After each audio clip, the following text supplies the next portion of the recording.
আমৃত্যু কারাগারে রেখেছে কোরআনে তাফসিরে বিশ্ববরেণ্য আলেম মাওলানা দেলোয়ার হোসেন সাঈদকে। দেশ থেকে বাধ্য করেছে ওয়াজ মাহফিলের জনপ্রিয় মুখ মাওলানা মিজানুর রহমান আজহারিকে। নামাজ পড়া এবং ভারত বিরোধিতার কারণে হত্যা করা হয় বুয়েটের ছাত্র আবরার ফাহাদকে।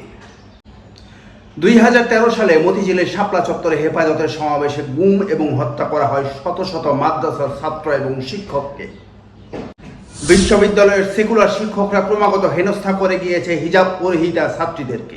আসসালামু আলাইকুম রহমতুল্লাহি ওয়া বারাকাতুহু। This is Sheikh Mohammad Sabbir Hossain one second on the screen. বিগত 16 বছর স্বৈরাচার ফ্যাসিস্ট আওয়ামী শাসন আমলে কেমন ছিল ইসলাম এবং মুসলমানেরা? বিগত 16 বছর এই দেশের ক্ষমতায় ছিল ফ্যাসিস্ট স্বৈরাচার। একই সাথে তারা ছিল চরম ইসলাম বিদ্বেষী সরকার। রাতে তাহাজ্জুদ গুজারি, দিনে মূর্তি পূজারি, এই ছিল তাদের নীতি। ধর্মপ্রাণ মুসলিমদের আবেগ অনুভূতি অগ্রাহ্য করে তারা দেশকে ভর্তি চেয়েছিল শেখ মুজিবের মূর্তি দিয়ে।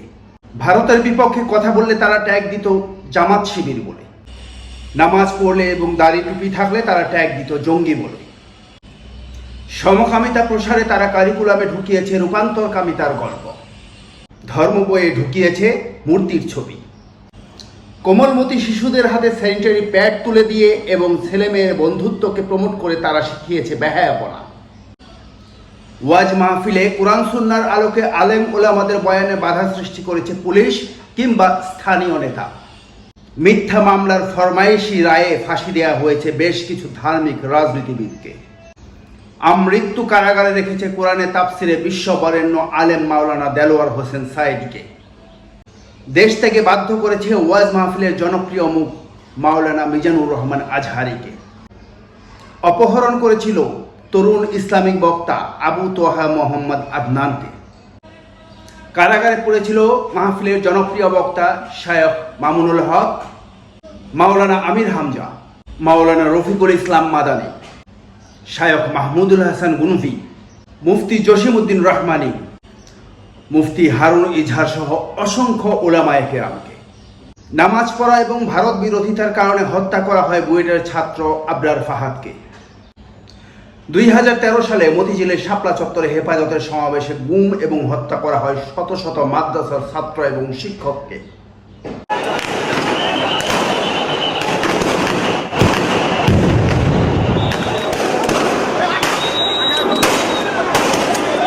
বিশ্ববিদ্যালয়ের সেকুলার শিক্ষকরা ক্রমাগত হেনস্থা করে গিয়েছে হিজাব পরিহিতা ছাত্রীদেরকে। মিডিয়া থেকে সুশীল সমাজ সর্বত্র প্রমোট করা হয়েছে নাস্তিকতা এবং ইসলাম বিদ্বেষকে। ঢাকা বিশ্ববিদ্যালয়ের মসজিদে নামাজ আদায় করতে বাধা প্রদান করা হয়েছে ছাত্রদেরকে। কুরআনুল কারীমের অবমাননা করা হয়েছে, রাসূল সাল্লাল্লাহু আলাইহি ওয়াসাল্লামের শানে বেয়াদবি করা হয়েছে। মোদ্দা কথা, বিগত 16 বছর আওয়ামী শাসন আমল ছিল ইসলাম এবং মুসলিমদের জন্য এক অন্ধকার যুগ। স্বৈরাচার ফ্যাসিস্ট আওয়ামী শাসনের পতনের পর কেমন হতে পারে আগামী দিনের ইসলাম জানতে হলে সাবস্ক্রাইব করে সাথে থাকুন। আসসালামু আলাইকুম রহমতুল্লাহি ওয়া বারাকাতুহু।